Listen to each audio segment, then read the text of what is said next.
Fala pessoal, sejam bem-vindos à nossa entrevista de hoje, que vai ser muito especial.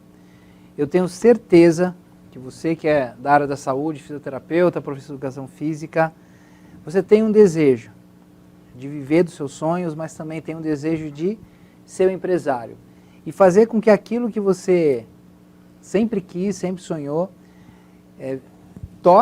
se torne realidade, mas principalmente que você tenha sucesso, resultado e satisfação com aquilo que você sempre sonhou. Eu estou aqui com o Arthur Monteiro, meu grande amigo. A gente se conheceu através de um outro amigo meu, Rafik, num programa de Mastermind que ele tem, que é um programa de vários empresários, tanto da área da saúde, mas principalmente vários de fora, né, a maioria, né? E desde aquele dia, que não faz muito tempo, conheci, já virei amigo, admirador do trabalho. Obrigado, Arthur, obrigado pela presença. Agradeço o convite. E, Arthur, eu quero que você comece do começo, porque aquele dia que você estava me falando, que o pessoal fala hoje, eu tenho 4.000 alunos de pós-graduação, mas é online, né? Não que seja fácil, mas quando você falou para mim os seus números no offline, eu falei, caramba, como é que faz isso? Conta um pouquinho ali da sua história do começo como professor, como você começou, e aí como você chegou a ser aí um coordenador de pós, de ter tantos alunos, como é que foi esse caminho? Bom, eu vou tentar resumir porque é uma história longa, são 35 anos de carreira, né? Eu entrei na Faculdade de Educação Física com o objetivo de ser preparador físico. Mas na década de 80, ou você ia trabalhar na escola, ou você ia trabalhar na preparação física. E para trabalhar na preparação física, você precisaria de indicação, porque só tinha esporte de alto nível.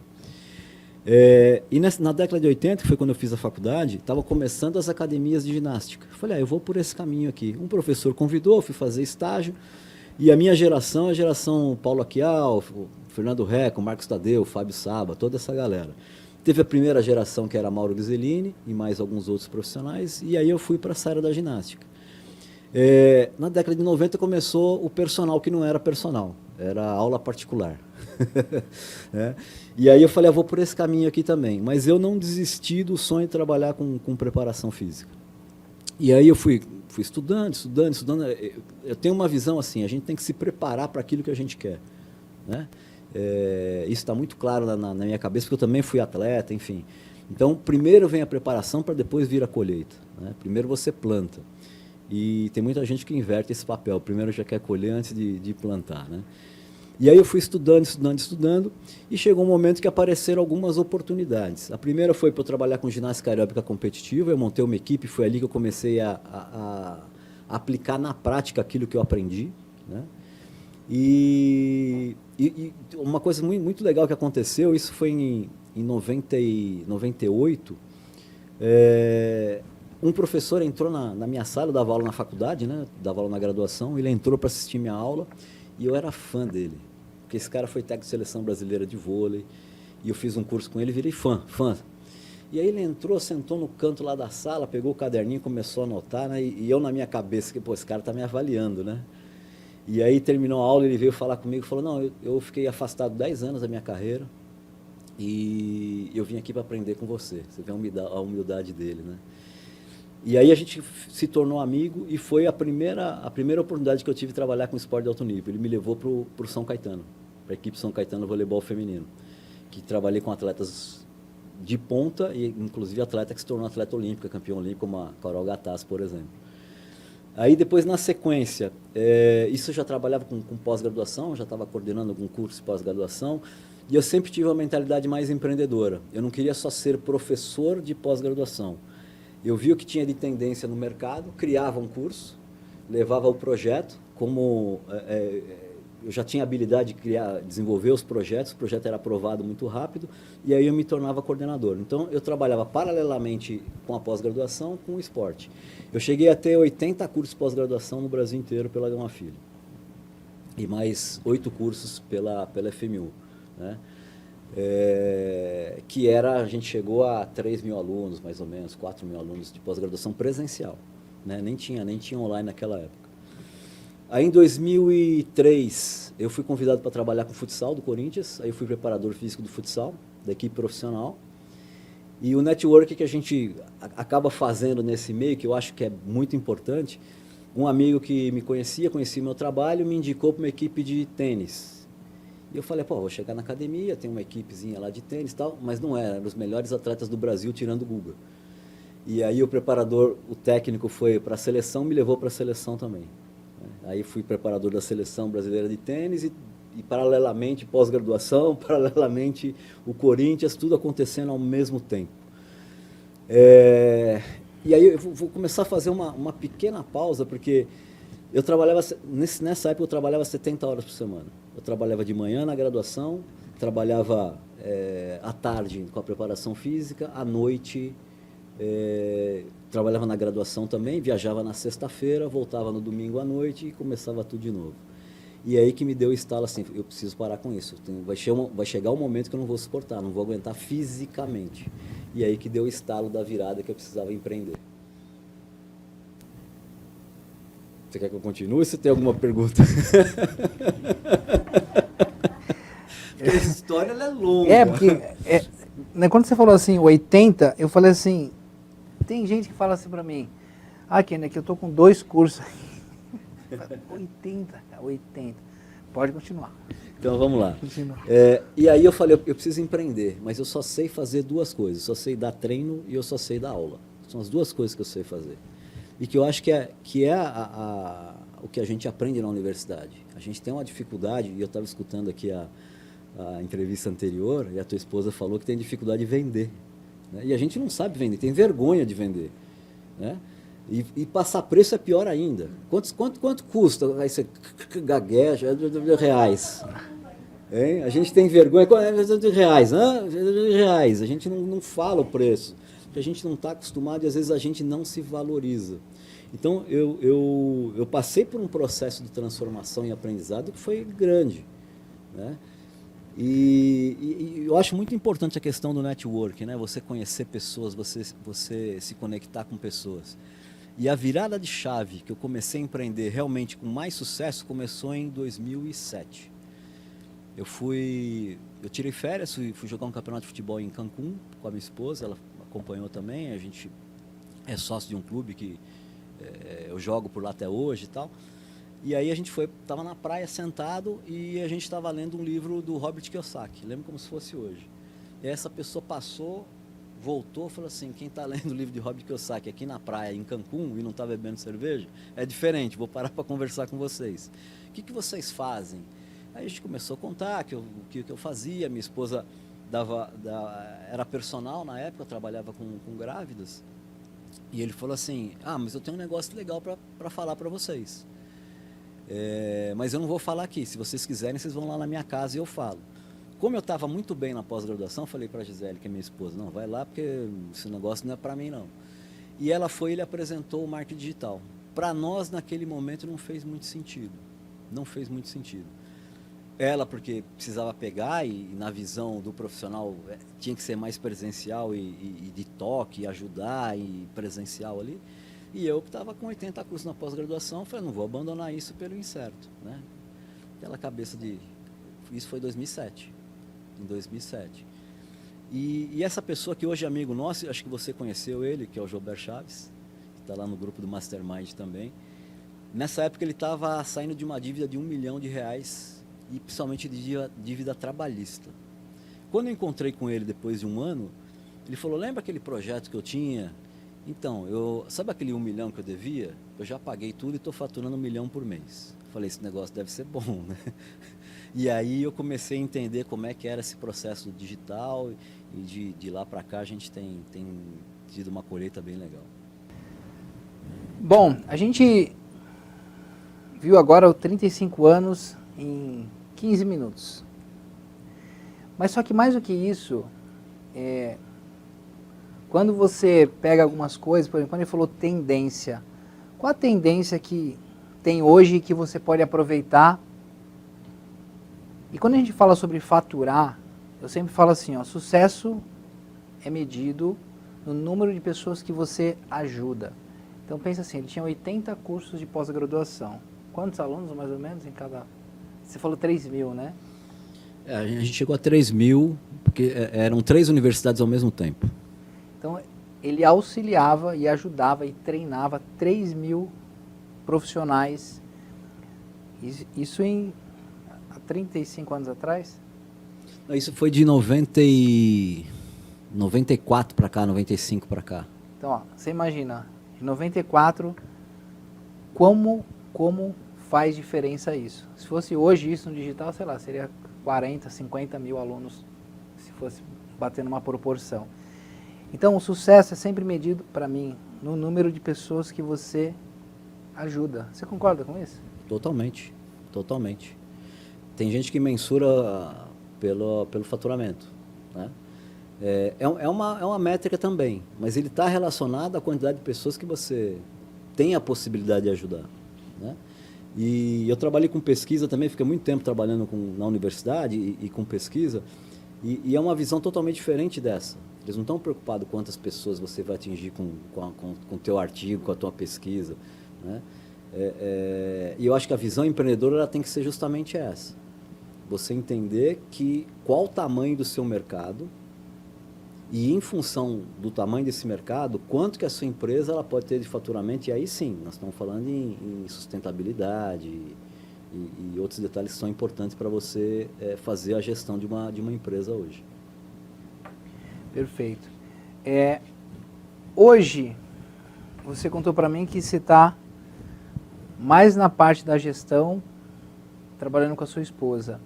Quando que você entendeu, falou, não, a partir de hoje, a partir de agora, eu vou seguir aqui, ajudando também, porque eu acredito que a sua mão ali é fundamental, para fazer com que sua esposa atinja ainda mais pessoas aí com o que ela faz. Quando é que você entendeu que você falou, putz, eu sou bom nisso aqui, ela precisa de mim e a gente junto consegue atingir ainda mais pessoas? Essa pergunta é muito interessante, porque eu não sabia que eu tinha essa habilidade, né? Eu tinha o meu produto, que eu tinha, na verdade, 2 produtos. Eu tinha um que era para preparação física, onde eu ensinava os preparadores físicos a darem treino de resistência, força, velocidade, flexibilidade. E o meu forte sempre foi a parte de periodização, né? Na educação física eu tenho 6 livros publicados. E meu foco de estudo sempre foi a periodização. E eu busquei na fonte, né? Tive o prazer de conhecer Matveev, que foi o papa da periodização no mundo, Verkhoshansky, Platonov. Matveev ia em casa, quando ele estava no Brasil, ele ia em casa, Verkhoshansky também. Então, é uma galera que é muito forte do ponto de vista não só pedagógico, mas o quanto que eles contribuíram para o esporte mundial, né? E eu tive contato com esse pessoal. Então, eu aprendi na fonte. Só que chegou um momento que eu decidi o seguinte: o meu produto ele era 10% do faturamento. E a Gisele começou a explodir o produto dela, né? Não vou entrar muito em detalhes para a gente não estender, mas eu acho que Deus deu um projeto para ela, que enquanto a gente trabalhava com grávidas, a grávida ela compra, mas ela só não compra exercício. Ela só compra exercício se ela fizer. Então era um mercado muito pequenininho e a gente não vendia. A hora que ela foi para a mãe, que aí ela olha para a barriga e fala, ferrou, preciso comprar o produto, aí nosso produto ele começou a explodir, né? Nós tivemos um aumento exponencial em um ano e meio mais ou menos, né? A gente veio nessa construção, mas a hora que a gente entendeu como que fazia, deu uma explodida assim, um ano e meio.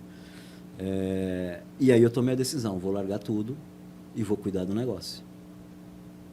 Que não foi uma decisão fácil primeiro, porque eu estava na frente e eu passei a ser backstage. Então, primeira coisa. Então, teve que fazer uma mudança mental aí, né? Que eu não vou aparecer mais. Mas, por outro lado, por trabalhar com preparação física e por ser atleta, né? Ter sido atleta, a gente gosta de desafio. E você ser gestor é desafio todo dia. Aí supriu essa minha necessidade, sabe?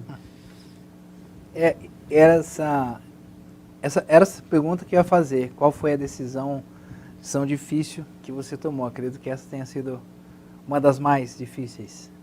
De você sair da frente e ir ali pro Eu não pro sei se foi a backstage. decisão mais... Eu acho que a decisão mais difícil foi me tornar empreendedor. Essa de gestão, ela veio num processo mais natural. Mas essa de tornar empreendedor digital, eu acho que foi a decisão mais difícil. E eu vou falar por quê. A minha geração não é uma geração tecnológica. Então, eu tive muita dificuldade no início. Eu lembro que eu fui num congresso que chamava Afiliados Brasil. Cara, eu me sentia um idiota. Eu me sentia um débil mental. Eu não entendia nada que aquela molecada estava falando. Eu falei, só que eu preciso começar a entender. Se eu quero entrar para esse mundo digital, eu preciso entender o que eles estão falando. Então foram aí anos e anos de estudo, aprendizado, fazendo mentoria, investindo, né? Comecei lá com o Érico, fiz o Forma, depois fiquei 3 anos no mastermind dele, aí fui pro Natanael para aprender a fazer perpétuo, aí fui pro Bruno Capanema para aprender a internacionalizar, aí fui pro Giants para aprender a ser gestor, ou seja, a gente foi galgando aí um caminho. Para mim esse foi o mais difícil. Porque...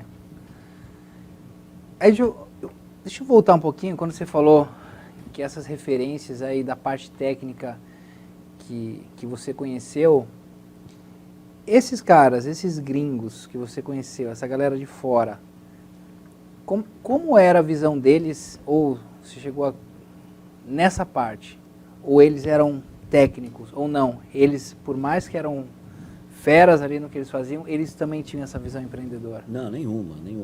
Eram todos já senhores, né? Eu estava com 35 anos, quase 40, e o Matveev tinha 70. O Matveev tinha 70 anos, o Verkhoshansky tinha por volta disso também, Platonov um pouco mais novo, talvez, né? Então eles não tinham a visão empreendedora, eles eram cientistas e cuidavam do esporte. Por exemplo, se a gente pensar no Matveev, para quem não conhece, foi ele que criou na antiga União Soviética o planejamento para os atletas olímpicos. Ele desenvolveu isso para o mundo na década de 60. Esse é o cara que a Gisele foi na casa dele quando ela foi para a Rússia, é o cara que assistiu a final da Copa do Mundo na minha casa em 94. Então eu bebia da fonte. É interessante, né? Porque cientista, né? Cientista, ele tem essa... O cara cientista, às vezes nem quer saber de dinheiro, né? Por isso que essa mudança que você falou que tenha sido mais difícil para você, né? Porque você fala, pô, esse cara é tudo isso aqui e não pensa assim, por que eu tenho que pensar, né? Se esse cara é referência mundial e ele é um cientista, por que eu tenho que migrar para essa área? E tem um ponto que eu acho que todo profissional tecnicista passa por isso, né? Eu lembro quando eu entrei no Érico, a nota de corte para entrar na mentoria dele, no mastermind dele, era ter feito um 6 e 7. E a gente não tinha feito ainda, né? E aí eu fui indicado porque eu passei lá numa competição que ele fez de testemunho e tal, e ele já me conhecia, aí tive indicação do Joubert também, e eu acabei entrando, ele apostou em mim. E quando eu entrei lá, que o pessoal começou a fazer 6 em 7, aí tinha o Maia, que depois bateu 1 milhão, aí o Bruno Capanema bateu 1 milhão, e eu ficava fazendo conta na minha cabeça, cara, quantas aulas eu precisava dar na pós-graduação para fazer aquele faturamento, né? E aí talvez o fisioterapeuta, o médico vai passar em quantos atendimentos eu tenho que fazer para fazer 1 milhão, por exemplo, no ano. E aí teve um cara que me deu um tapa na cara, assim. Ele pegou e falou assim, quanto custa o seu produto? Eu falei, R$1.000.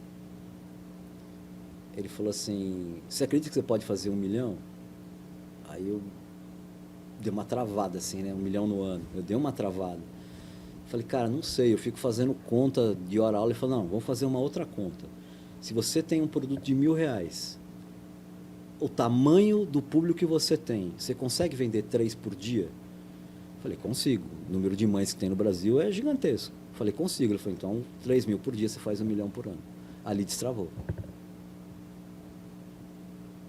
Num bate-papo de mesa, de café, de intervalo, deu uma destravada na minha cabeça.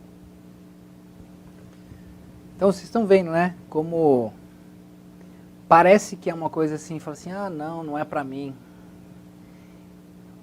E eu tenho certeza que muita gente que está assistindo esse vídeo aqui pode, se não tem ainda, porque tem muita gente que fala assim, Ai, mas só que agora, será que ainda dá tempo?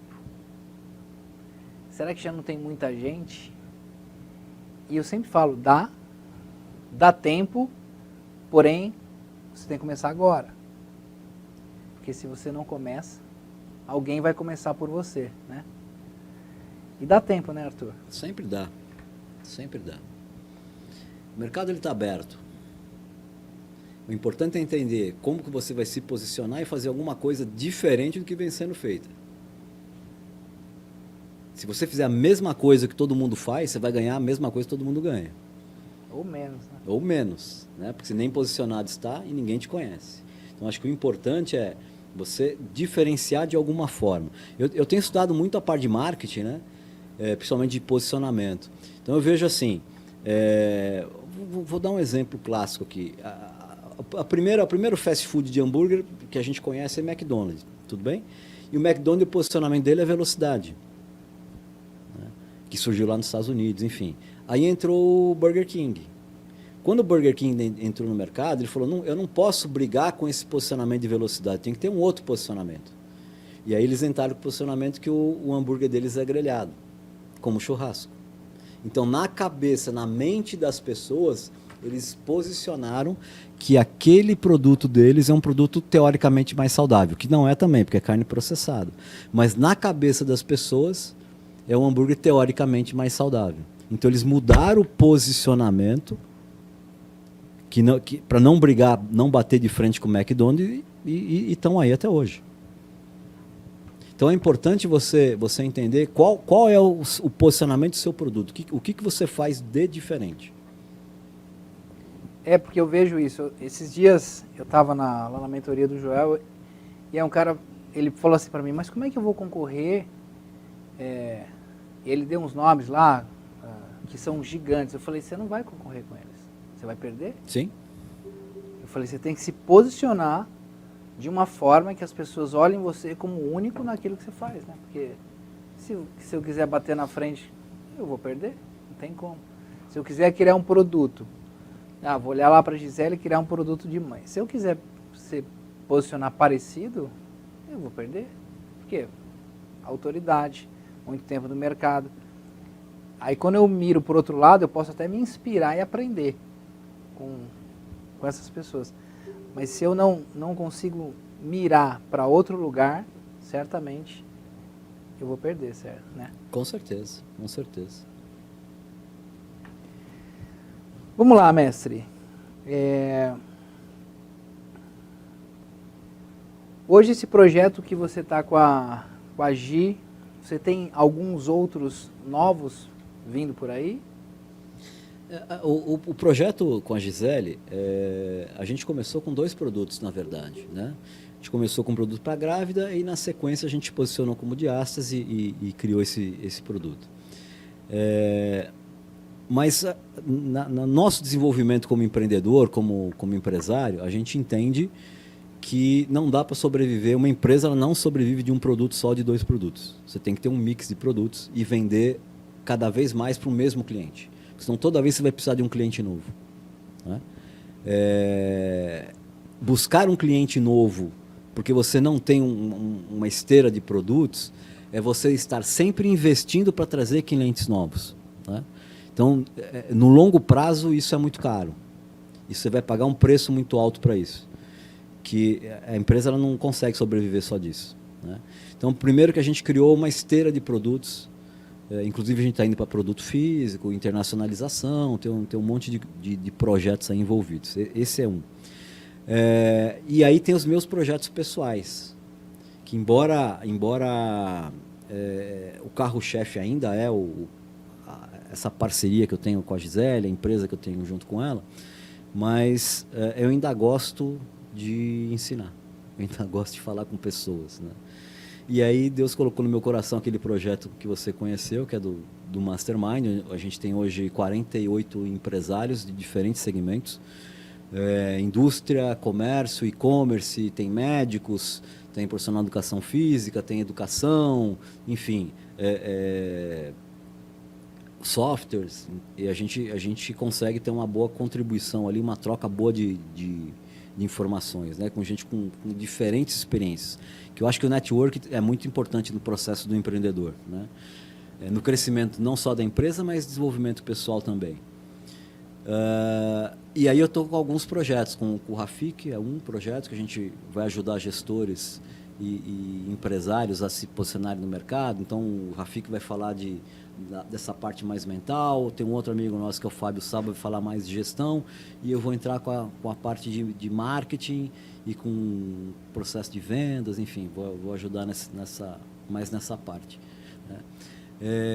E tem mais um outro projeto que eu estou entrando agora, que um amigo meu também me convidou para fazer parte, para ajudar profissionais, donos de academia, profissionais na área de academia, a também se posicionarem no mercado, aumentar o faturamento, enfim.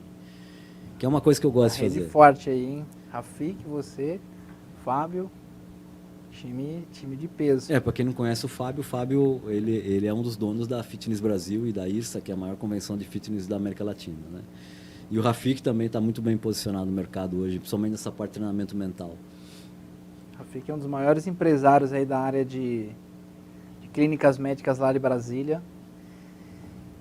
E o que ele está falando, e aí eu já vou pegar esse gancho, que é ambiente. É você estar em ambiente certo, com pessoas certas, e principalmente que você consiga contribuir, que você consiga servir e também você aprender com essas pessoas.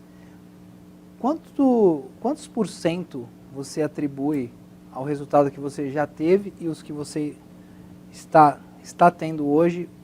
Quanto que você atribui ao ambiente?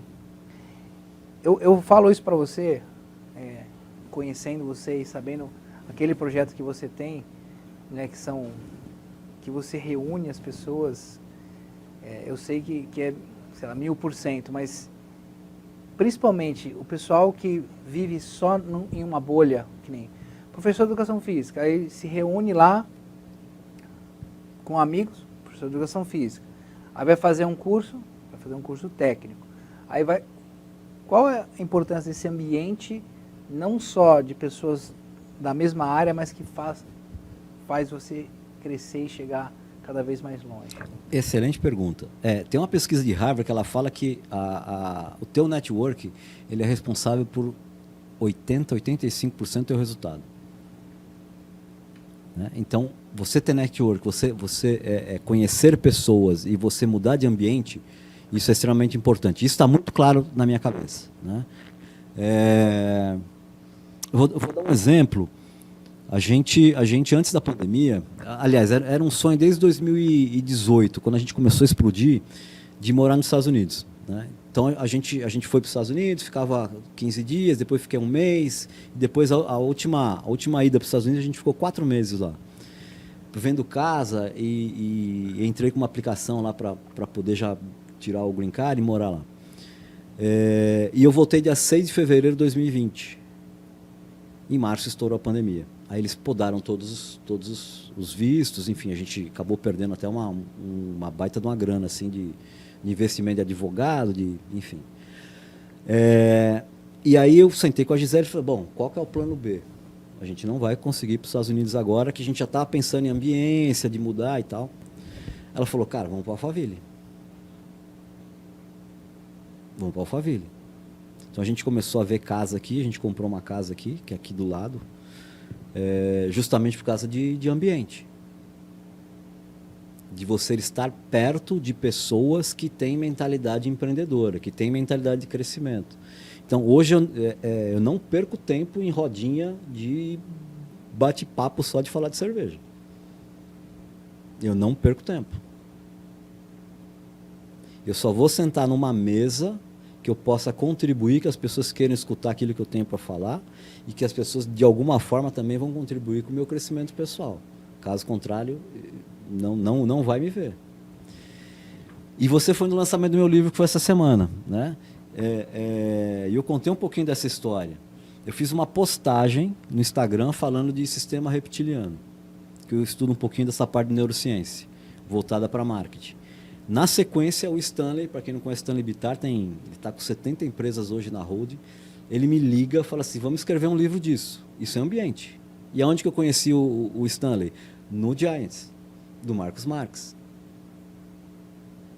E aí ele, vamos escrever um livro. Aí a gente sentou, bolou o livro, dividimos lá o que eu ia falar, o que ele ia falar. Ele colocou mais algumas pessoas no projeto que trabalham com ele, que são pessoas assim, mentalidade também empreendedora e são gênios. E saiu o livro que foi publicado agora. Então, tudo está relacionado ao ambiente, tudo está relacionado em relacionamento.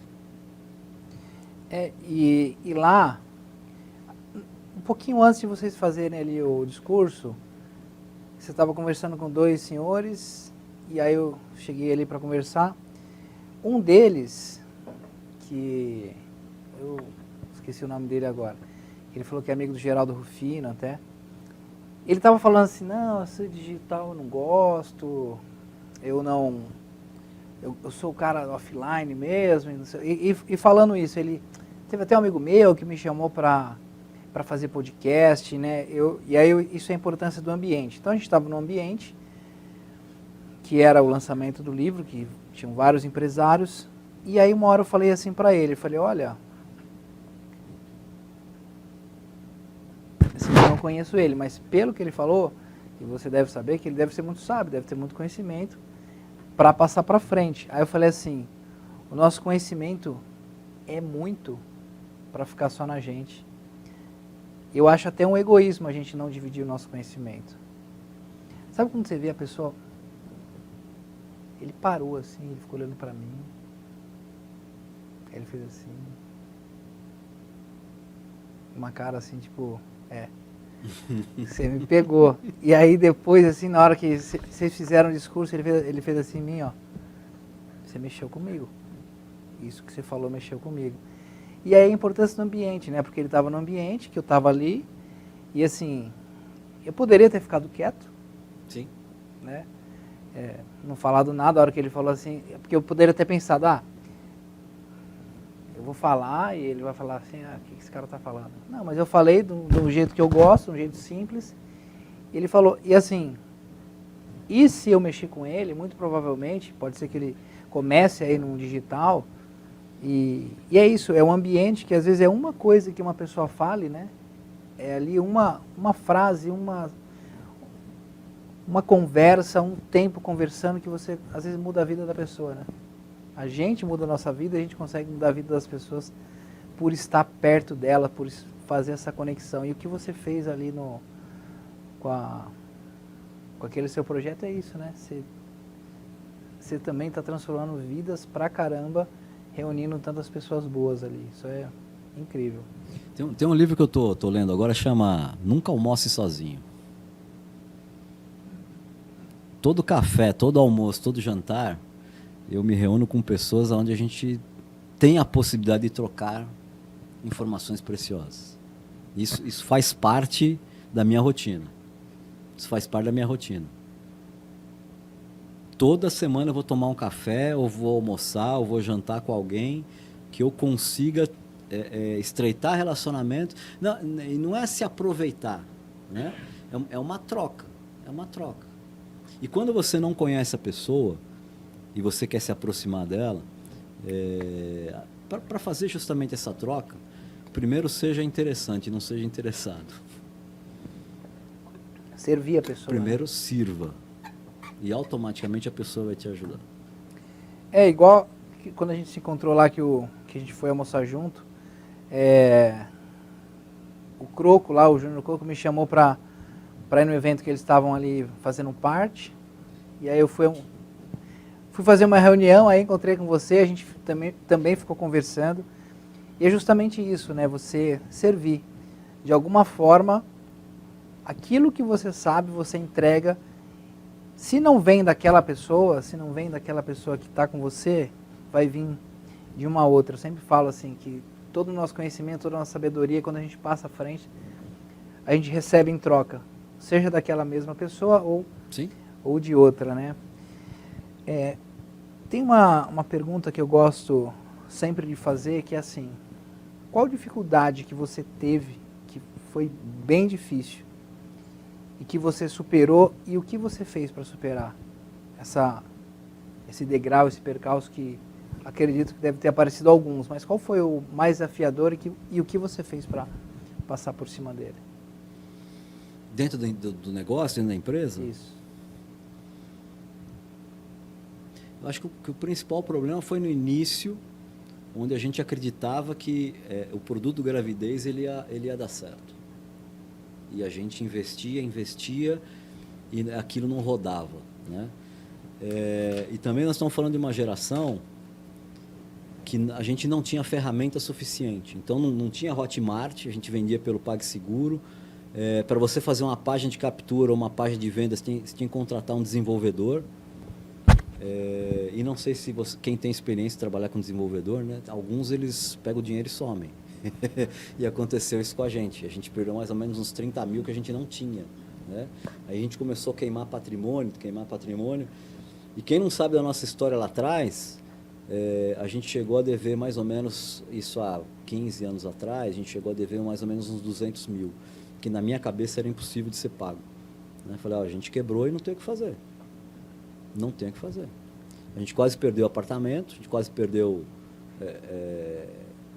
o que a gente tinha de patrimônio, né? E o meu medo ali não era patrimônio, era perder a família. E é difícil para quem é o provedor da casa, né? Isso internamente, isso mexe muito.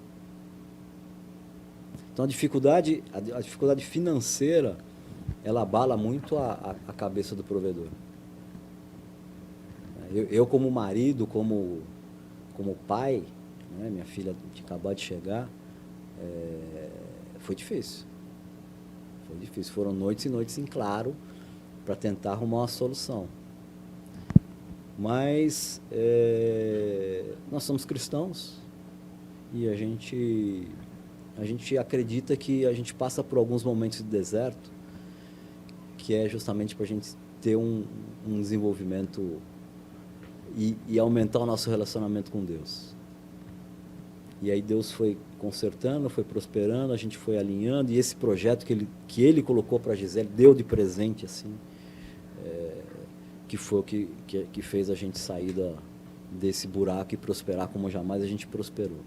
A gente fez umas continhas que a gente faturou em 4 anos, seria mais ou menos uns 80 anos dando aula.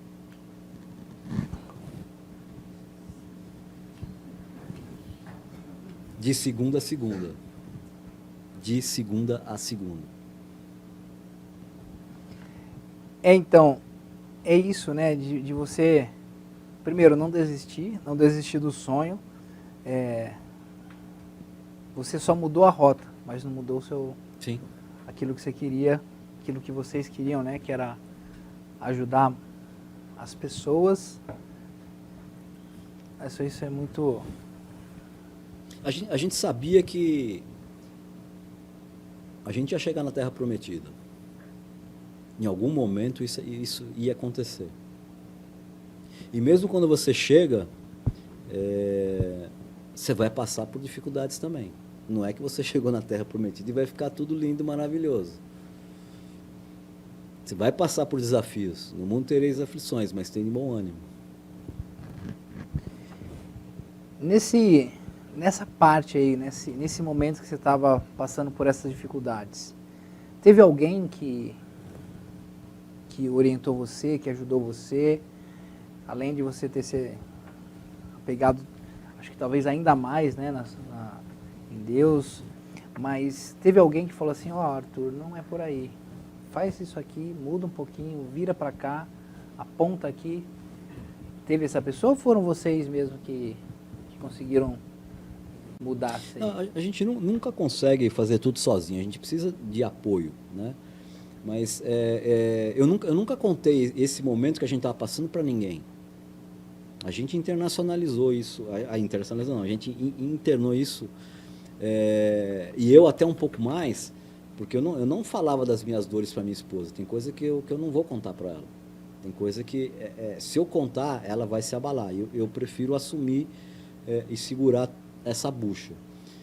Mas algumas pessoas, elas ajudaram a gente indiretamente. Embora elas não sabiam o problema que a gente estava passando, eu me aconselhava. Então o Jober foi uma das pessoas. Então a gente ligava para o Jober, você pode almoçar? E eu duro, não tinha dinheiro para pagar o estacionamento. Deixava o carro na rua porque não tinha dinheiro para pagar o estacionamento. Mas eu pagava o almoço dele para poder pedir conselho, né? E até o dia que eu cheguei e falei para ele, cara, eu vou te contar tudo o que aconteceu. Ele ficou assim, de boca aberta, falou, cara, eu não sabia. E ele falou uma frase bem interessante, bom cabrito não berra. Ele não estava sabendo. Eu lembro que teve até um caso engraçado, não sei se você conheceu o Pérez lá no meu Mastermind. O Pérez é um grandão que trabalha com importação e exportação de aço para a China, um cara que fala mandarim, fala 8 idiomas, enfim. E foi aniversário do neto do Pérez. E aí a gente tinha contato, porque a gente ia numa célula, na casa de um outro amigo, conheci o Pérez, conheci o Jober pregava e tal. E aí eu fui nesse aniversário e eu tinha R$10 no bolso. E eu parei o carro na rua para não pagar o estacionamento. Aí chegou no final, o Jober, cara, esqueci minha carteira em casa, você não tem R$10 para me emprestar para pagar o estacionamento? Era o único R$10 que eu tinha. Ele me levou os R$10. E aí eu falei para ele, hoje brincando, falei, cara, você lembra aquela história dos R$10? Aí, lembro. Então, eu só tinha R$10, eu dei o meu tudo, agora você pode dar o seu tudo para mim, né? Vamos fazer uma troca justa. Hoje a gente brinca, mas foi bem difícil, E falando dessas conexões, como é que você hoje escolhe as pessoas que você deixa se aproximar de você? Eu acho que é importante a gente ter esse discernimento, né? E a gente tem uma certa sensibilidade para algumas pessoas. Vou até melhorar. Existem pessoas que você cumprimenta e para por aí. Existem pessoas que você pode tomar um café. Existem pessoas que você senta para comer. Tem pessoas que você leva para a tua casa. Tem pessoas que você viaja com elas. E eu separo quem fica em cada um desses estágios, né? Mas não tem uma regra, mas primeiro são as pessoas que têm os mesmos valores nossos. Eu separo muito as pessoas pelos valores, né? Essa talvez seria uma regra nossa, assim, fazendo uma meditação agora. Acho que as pessoas que têm os mesmos valores nossos, a gente começa a ter mais afinidade. E depois essa amizade ela vai se construindo. Por exemplo, o Gilson eu conheci lá naquele dia. Eu conheci ele no Stanley. Uhum. Na reunião que nós fizemos para fazer o livro, ele pegou e sentou do meu lado, assim. Pum, sentou aqui. Aí, o que você faz? Ele perguntou. Eu falei, eu tenho um produto de gestante, e grávida, e mães com a minha esposa. Ele olhou para mim e falou, você não é o marido da Gisele, não, né? Falei, sou. Falou, conheço o trabalho de vocês. Cara, vocês fazem um ótimo trabalho, parabéns. E aí depois a gente foi conversando e, cara, estamos falando isso há pouco tempo, talvez de fevereiro para cá, e uma amizade que se construiu, uma super amizade que se construiu, em tão pouco tempo. Mas a gente tem os valores muito próximos. Eu me sinto privilegiado, porque eu já almocei com o Arthur e já fui na casa dele. Aliás, ele pagou o almoço porque eu esqueci a carteira. Estou devendo almoço para você. Falei, esqueci a carteira lá em cima. Golpe, né? Golpe. Aí ele falou, não pode deixar que eu pague. Eu, ufa, nem preciso subir lá. Não, mas isso é muito interessante, assim, porque o Rafik também é um grande amigo, foi por causa do Rafik que eu conheci o Arthur. Mas é você estar perto de pessoas. E agora, para a gente finalizar a nossa conversa, que está muito legal, o que vocês fazem, né, você com o seu trabalho com empresários, que a Agi faz, qual é o impacto que vocês querem deixar para as pessoas que são os clientes de vocês ou futuros clientes? E aquela mensagem, se você fosse mandar uma mensagem que fosse atingir a todos, qual seria essa mensagem? E qual é o impacto que vocês querem deixar na vida das pessoas com o trabalho que vocês fazem hoje? Eu acho que são dois trabalhos, né? O trabalho nosso com as mães, e a gente entendeu que é muito mais do que tratar a barriga. A gente entendeu que a gente lida com saúde mental. A barriga ela tem uma influência muito grande na saúde mental das mães. Né?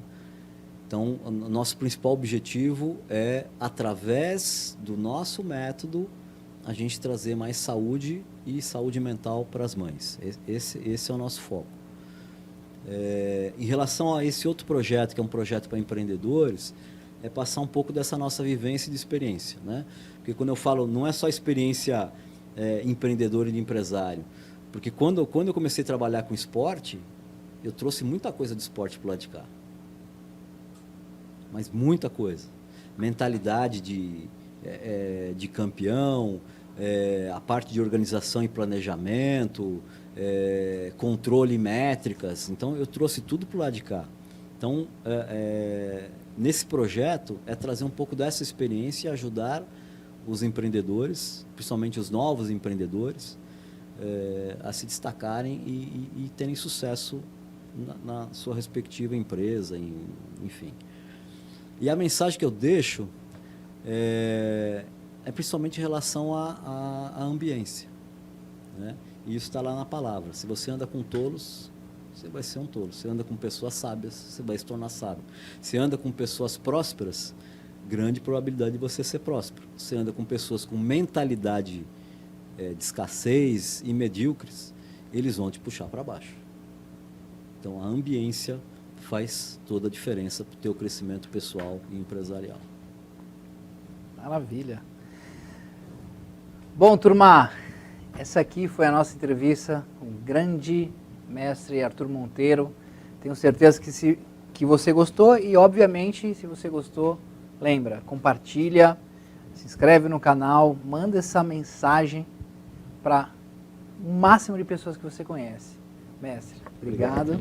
Tamo junto.